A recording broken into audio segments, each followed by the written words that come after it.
सबसे पहले तो सभी मीडिया के साथियों को राम राम, और जितने भी आपके शहरवासी दर्शक हैं उन सबको भी मेरा प्रणाम। आज का विषय डिस्क्वालिफिकेशन ऑफ मेयर हिसार। हमारे परवीन पोपली जी ने जो पिछले 15 दिनों में शहर में आतंक मचाया है रेडी पटरी वालों के साथ,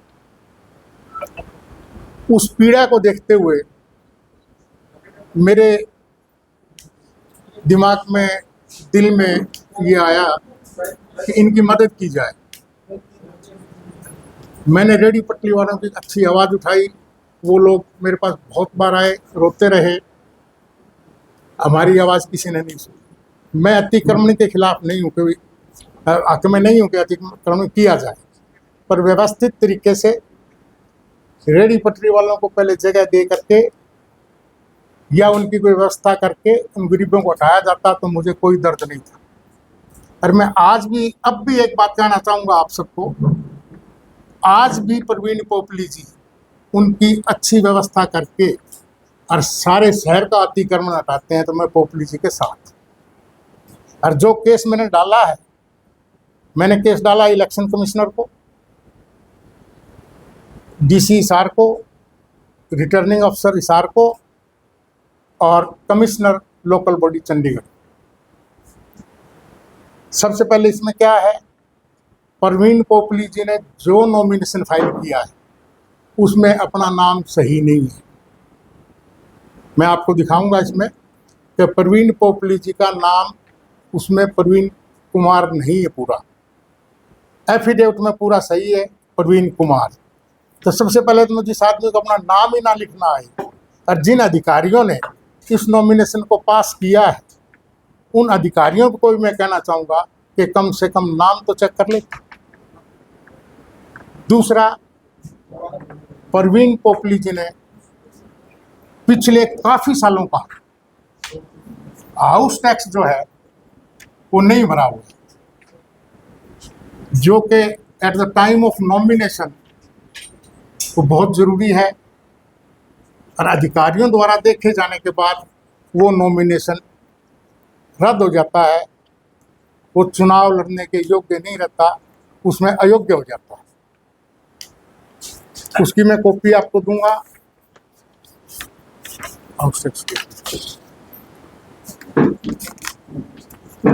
अगर किसी भाई को किसी प्रकार का डॉक्यूमेंट, ये कागज मेरे नहीं है, और जो मैं आज बोल रहा हूँ वो मैं अपनी तरफ से कुछ नहीं बोलूँगा, ये टोटल के टोटल डॉक्यूमेंट सरकारी है। कोई भी मीडिया कर्मी, कोई भी शहरवासी ये कागज देखना चाहे ऑनलाइन उपलब्ध हैं, उंगली मारो और निकालो।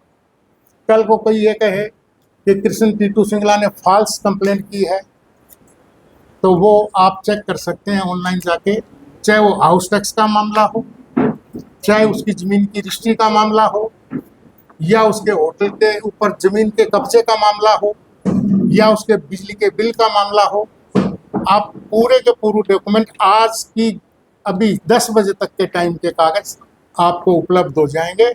मैं भी दिखा दूंगा और आप ऑनलाइन भी चेक कर सकते हैं। सबसे पहले तो मैं आपको हाउस टैक्स की कॉपी दिखाता हूं कि आप सब भाई देख लो कि ये 7 मई का मेरे पास इसका बकाया है। तो इसमें कॉपी निकालना था सारी बुक, कोई नहीं 3 की दे दो, 7 की दे दो, 3 और 7 में कोई फर्क नहीं। ये हाउस टैक्स बकाया आ रहा है। ये सबसे पहले तो इन्होंने क्या कर रखा है कि रजिस्ट्री में इनकी जगह है 71.65 स्क्वायर गज, और नॉमिनेशन पेपर पे इन्होंने अपनी ज़मीन दिखाई है 1081 स्क्वायर फीट, जो 1081 स्क्वायर फीट का बनता है, 80 स्क्वायर फीट का बनता है 120 गज। ये मैं नहीं कह रहा, ये इनकी रजिस्ट्री बोल रही है। 71 गज की रजिस्ट्री है और नॉमिनेशन पेपर पे ये दिखाते हैं कि मेरी जमीन 1080 स्क्वायर फीट है, जिसका बिल्टअप एरिया 1000 स्क्वायर फीट। तो जो 49 गज जगह इन्होंने नॉमिनेशन पेपर पर ज्यादा दिखाई है, तो वो सरकारी जमीन। अगर कोई भी चुना हुआ प्रतिनिधि किसी भी प्रकार का सरकारी जमीन पे अतिक्रमण करता है या कब्जा करता है, तो वो डिस्क्वालीफाई ऑटोमेटिकली हो जाता है। उसका उदाहरण मैं देता हूं। मैं जब नगर परिषद का चेयरमैन था, मेरे खिलाफ यही केस डला था। चंडीगढ़ में केस डला, मार्क होके एडीसी हिसार को आ गया। एडीसी हिसार ने मेरे को डिस्क्वालीफाई कर दिया, जबकि जो कब्जा था वो मेरे नाम से था ही। मैंने उन अधिकारियों को हाई कोर्ट का नोटिस दिया। हमारे के मिगलानी होते थे कमिश्नर, मंत्री होती थी हमारी वर्मा मैडम, और एडीसी होते थे यहाँ गुप्ता जी IAS। उन्होंने मेरे खिलाफ फाइंडिंग दी। मैंने हाई कोर्ट से नोटिस कर लिया, अधिकारियों को दे दिया। अधिकारियों ने मेरी कोई हीरी नहीं की, मेरे को एज इट इज छोड़ दिया।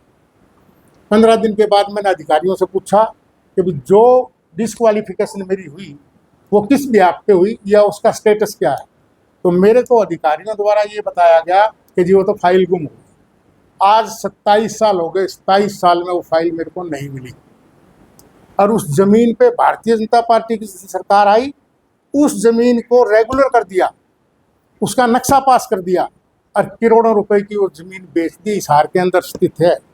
आज भी उस जमीन के अंदर 16 गज जमीन सरकारी बकाया पड़ी। 196 गज का टोटल। परवीन पोपली के ऊपर आप आरोप लगा रहे हो। परवीन पोपली पे आरोप नहीं है, मेरा मेरा पहले कहने का मतलब ये है कि इस केस के अंदर सीधी डिस्क्वालिफिकेशन है जो मैं भुगता हूँ, और जो मेरा कब्जा नहीं था, कब्जा किसी और का था, भुगतना मेरे को पड़ा। फिर सरकार ने उसी को रेगुलराइज कर दिया, उसी का नक्शा पास हो गया और उसको करोड़ों के भाव में बेच भी दी। तो आज ये देख लो, ये आप खुद देख सकते हो, 71 गज की रजिस्ट्री है।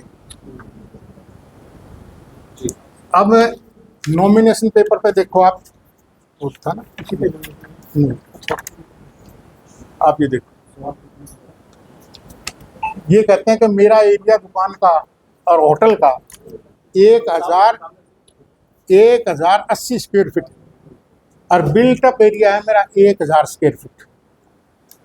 ये देख लो, ये नॉमिनेशन पेपर पे खुद पोपली जी ने स्वीकार किया। तो रजिस्ट्री 71 गज की और बिल्टअप एरिया 1000 स्क्वायर फीट का मतलब हो गया 900 के करीब। अब इन्होंने क्या कर रखा है कि हाउस टैक्स के अंदर इन्होंने 2 ID बना रखी है 71 गज में से। 71 गज का मुझे ये समझ में नहीं आया कि ये रजिस्ट्री है, एक तो है 39 गज की, ये हाउस टैक्स की जो है असेसमेंट, एक तो है 39 गज की और दूसरी है 50 गज की। तो 39 गज और 50 गज कितना हुआ? 89 जगह है उनकी 71 गज। तो ये हाउस टैक्स में कैसे है? और इसकी 2 ID कैसे बन गई? क्या 71 गज में होटल बन सकते हैं? 2 नंबर 1 तो ये।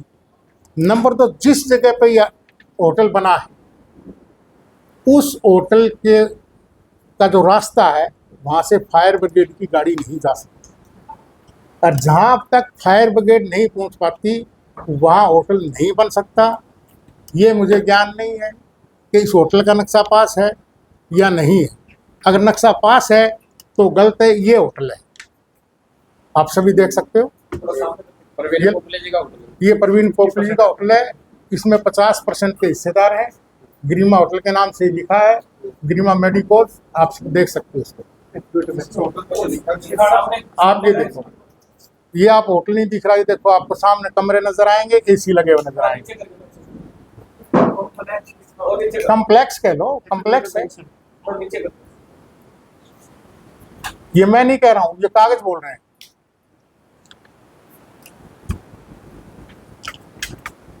अब आप नॉमिनेशन पेपर पे देखो, कि पोपली जी ने अपना नाम, सब भाई पढ़ के देखो कि इसमें नाम क्या है। लो पढ़ो, आप व्यक्तिगत तौर पे पढ़ो, मेरे दिखाने से नहीं, आप पढ़ो ये नाम क्या है।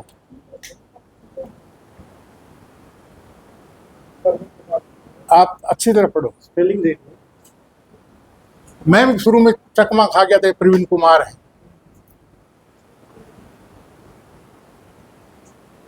आप नहीं देख पाए, आप देखो।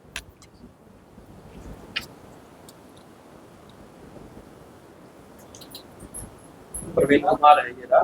प्रवीण कुमार, प्रवीण प्रवीण पोखरा, प्रवीण कौर है ये। देखो स्पेलिंग पढ़ो इसकी। प्रवीण के ही, हाँ कोमर है ये, है कोमर। कॉमर है ना। हाँ। एफिडेविट में सही प्रवीण कुमार है। हम्म। तो ये जब अधिकारियों ने नॉमिनेशन पेपर चेक किया तो क्या कोई ऐसा अधिकारी नहीं था जो उस पेपर को पढ़ सकता था? जब नाम ही कैंडिडेट का गलत हो और एफिडेविट दूसरे नाम से हो तो नॉमिनेशन कैसे पास हो? आप देखो, जिस पार्टी से चुनाव लड़ रहे हैं पोपली महोदय, उस पार्टी का नाम नहीं लिखना है उसको नॉमिनेशन पेपर। देखो आप पढ़ो, इन्होंने लिखा है, मन ने भी चश्मा लगाना पड़ेगा ये ना। बरातिया बरातिया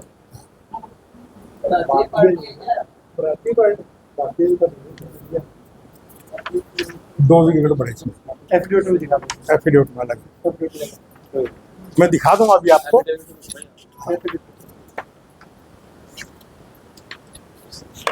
तो मेरा कहने का भाव ये है, एक तो इन्होंने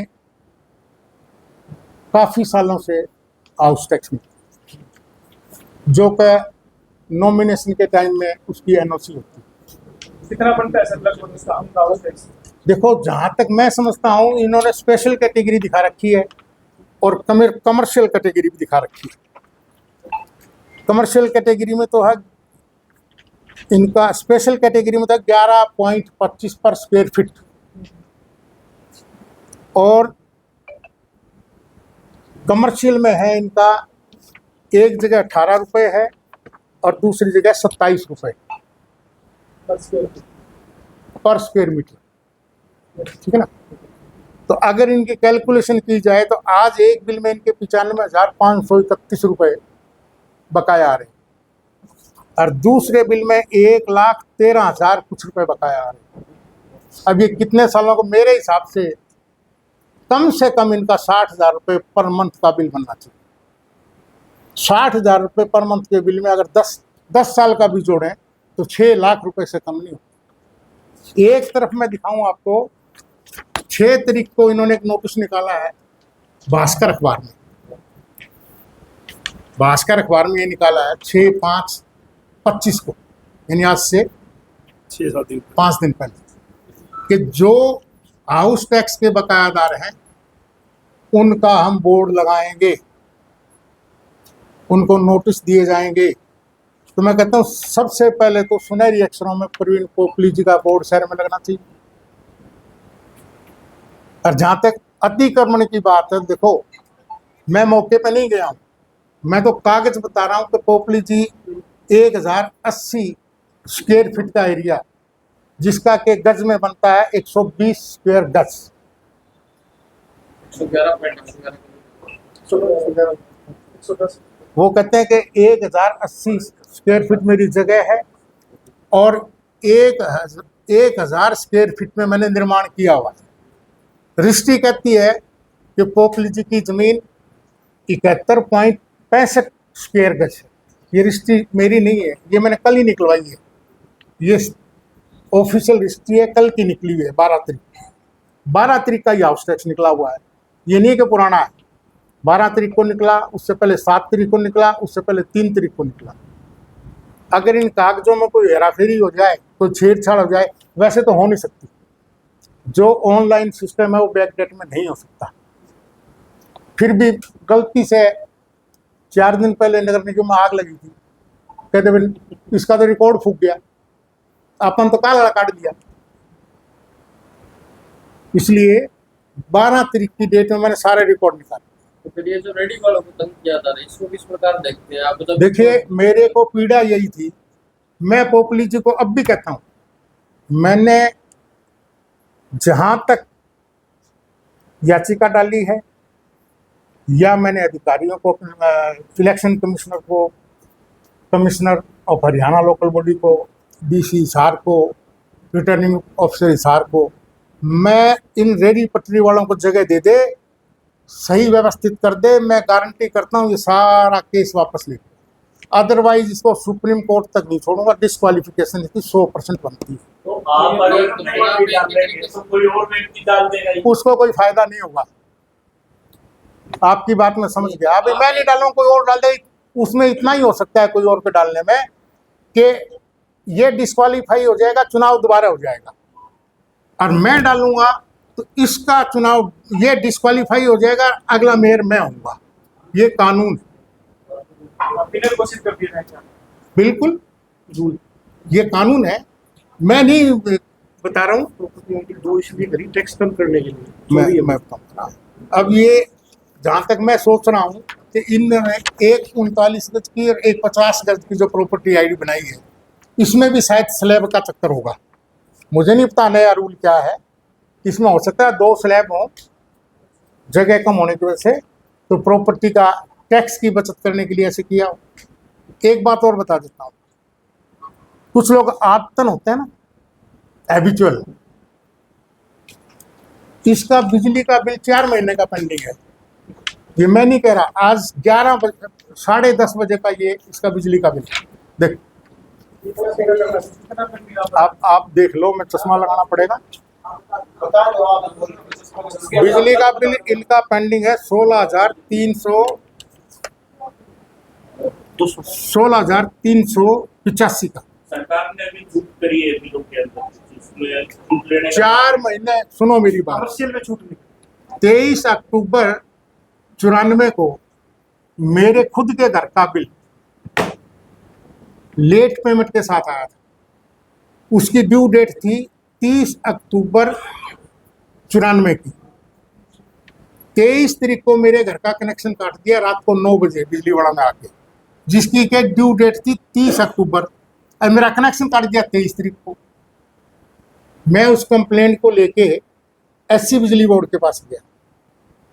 जब मैं ऑफिस में गया, एससी साहब ने मेरे को चाय पिलाई, अच्छा मान सम्मान किया। मैंने वो कंप्लेंट अपनी जेब में डाल के वापस मेरे घर आ गया। मैं कोई गरीब आदमी महाराज, ये तो ऐसे काम करते हैं। सर मेरी ड्यू डेट 30 अक्टूबर है, मेरा कनेक्शन कट रहा 23 तारीख को। वो आपके साथ आम आदमी का बहुत बुरा हाल होगा।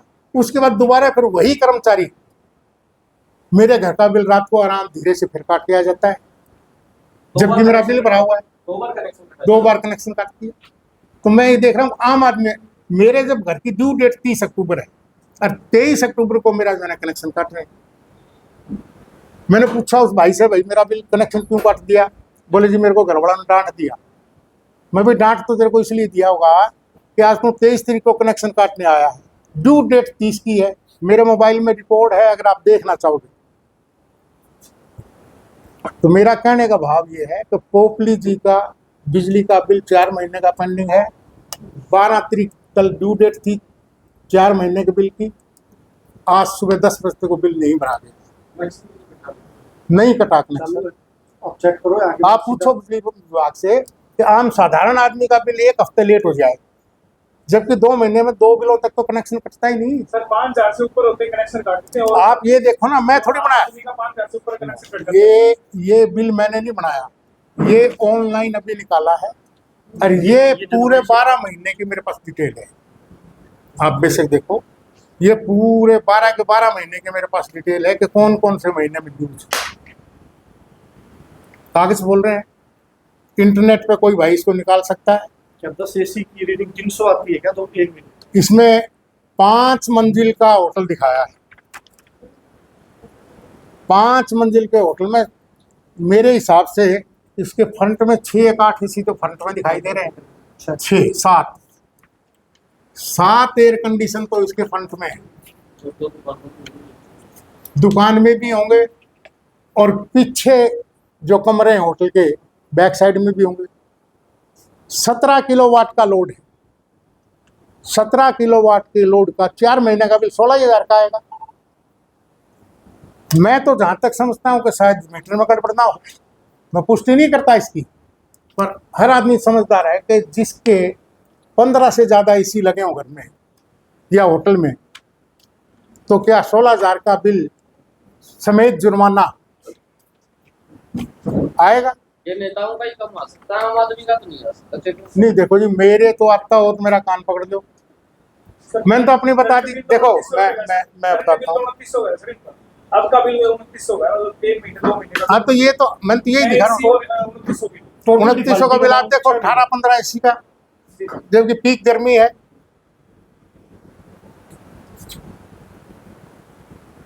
चलिए सर, अब ये बताइए, ये वो एप्लीकेशन जो अपन सबको भेजी है, चाहोगे तो आपको फिर लेते हैं।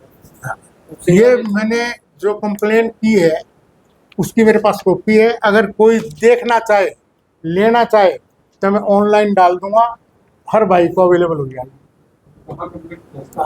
इलेक्शन कमिश्नर को, कमिश्नर हरियाणा को, लोकल बॉडी, डीसी हिसार को, returning officer Hisar, ADC Hisar.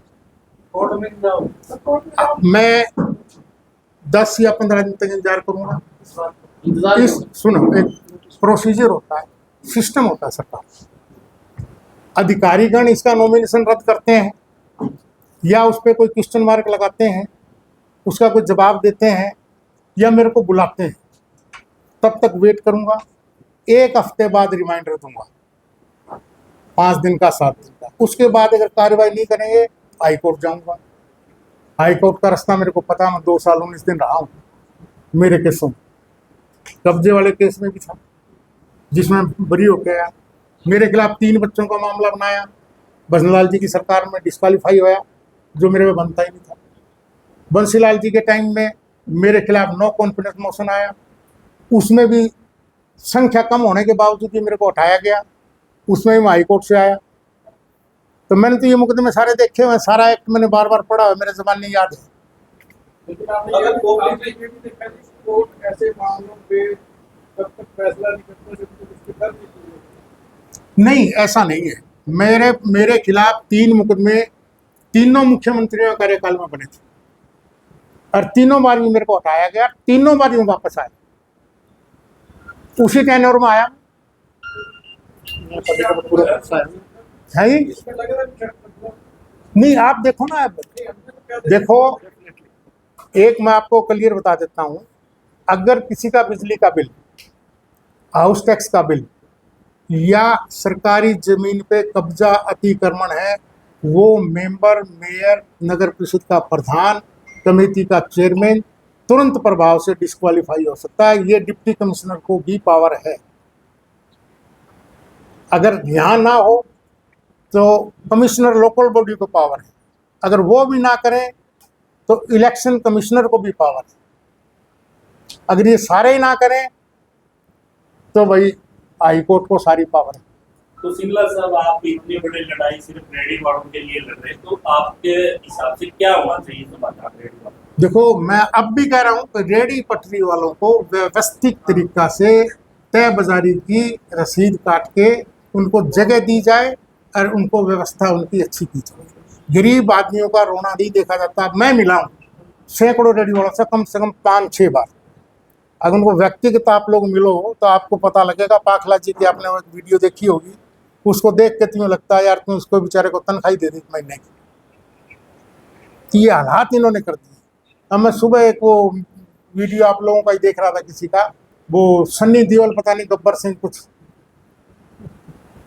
अरे एक आप शहर के प्रथम नागरिक हो, आप मेयर हो, आपके बोलने का तरीका, लहजा तो सही होना चाहिए कि नहीं होना चाहिए? आप तू तड़ाक करके आम जनता में जाके बताओ, उन संबोधन कर रहे हो, तो आप मेयर के काबिल कहाँ हो? तो मेरा कहने का भाव यही है कि गरीबों को परेशान मत करो, गरीबों की गरीबी हटाओ, उनको अपने सामान लेके आओ और उनको उनकी व्यवस्था करो, व्यवस्थित तरीके से उनको बसाओ। मैं ये नहीं कहता कि उनको कब्जा करवाओ, मैं कब्जे के बिल्कुल सख्त खिलाफ हूँ। मैं इस चक्कर में सेक्टर 14 गया था, सेक्टर 14 से जब मैं निकला तो कोने पे अतिक्रमण है। आज अब भी आप मीडिया के लोग हो, आप जाके देख लेना, रेहड़ी पटरी वालों को वहां से भगा दिया, जो पक्के छप्पर लगे हैं उनको नहीं छेड़ा। फिर मैं नगोरी गेट गया आज सुबह, वार्निंग रेहड़ी पटरी वालों को हटा दिया, और जो हनुमान मंदिर की दुकानों में सब्जी की दुकानें लग रही है उनको छेड़ा तक नहीं। क्यों? सर कहा यह जा रहा है कि जो सेक्टर 14 के बोर्ड वाले हैं दुकानें, उनको वार्निंग उनको भी दी थी, लेकिन उन पर कोई कार्रवाई नहीं हुई, रेडी वालों को नहीं, वार्निंग तो जब वो रेहड़ी पटरी वालों को हटा रहे हैं और नई अनाज मंडी के पार से दुकानें उजाड़ रहे हैं, चाहे वो कब्जे की थी, तो साथ में उनको भी ले लेते हैं। ऐसा है, आपने बड़े बड़े खुलासे किए हैं, क्या अब मेयर साहब की कोई गरिमा रह सकती है आपकी नजरिए से, क्या कहोगे शायद? देखिए, ये तो आप लोग बताओगे, जनता बताएगी। मैंने जनता को बता दिया, चाहे मेयर हो, नगर परिषद का प्रधान हो, कमेटी का चेयरमैन हो या एमसी, कोई भी किसी के खिलाफ कोई कब्जा साबित हो जाता है तो वो ऑटोमेटिक डिस्क्वालीफाई हो जाता है। जिसने नो ड्यू सर्टिफिकेट, कब्जा तो बात की बात है ना, यहाँ तो नाम ही गलत हो गया, इसको किस प्रकार देखते हैं? शुरुआत में नाम यहाँ नहीं, शुरुआत में नाम, ये तो रिटर्निंग ऑफिसर को देखना चाहिए था ना भाई, इस नाम से ये नॉमिनेशन ही गलत। दूसरा, इसकी जगह के ऊपर अगर मैं बात करूँ तो प्रवीण पोपली नाम उसके अंदर लिखा हुआ है। नहीं, क्या मैं बताता हूँ आपको। वोटर कार्ड के अंदर प्रवीण पोपली नहीं, क्या ऐसा है क्या? कि इसका असली नाम प्रवीण कुमार है, जैसे मेरा कृष्ण कुमार।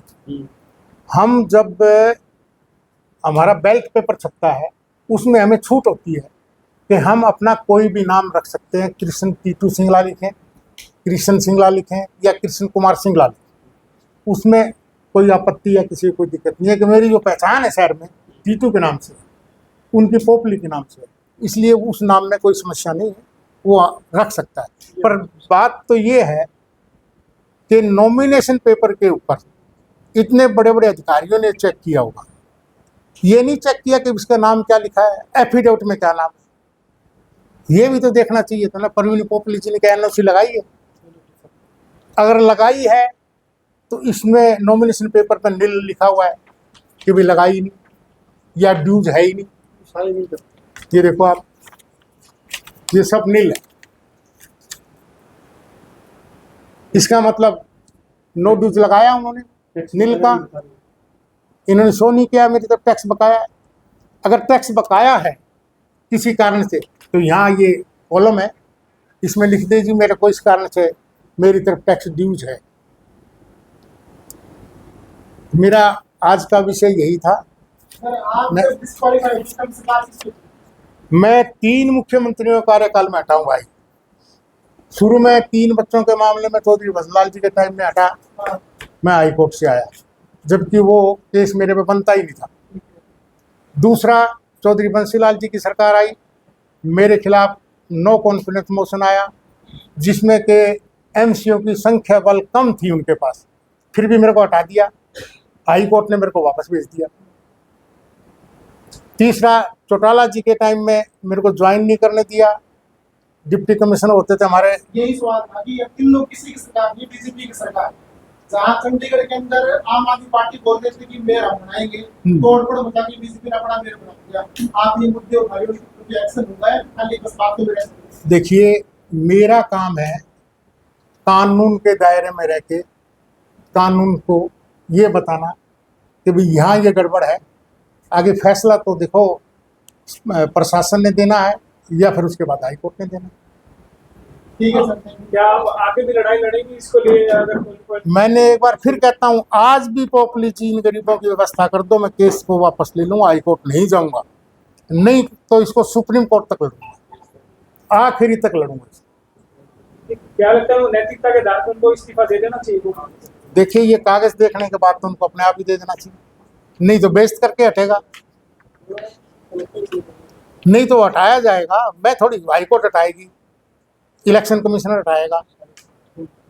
कांग्रेस वालों के समर्थन में कोई प्रोटेस्ट? देखिए, मैं कांग्रेस की, हरियाणा सरकार की, भारत सरकार का आज मेरा कोई मुद्दा नहीं है। मेरा मुद्दा स्थानीय लोकल लेवल का था, नगर निगम का था, मेयर का था। वो सरकार के मामले हैं, सरकार लड़ेगी, सरकार क्या कर रही है, पार्टी क्या कर रही है, उनके ऊपर लेके उनके मामले हैं।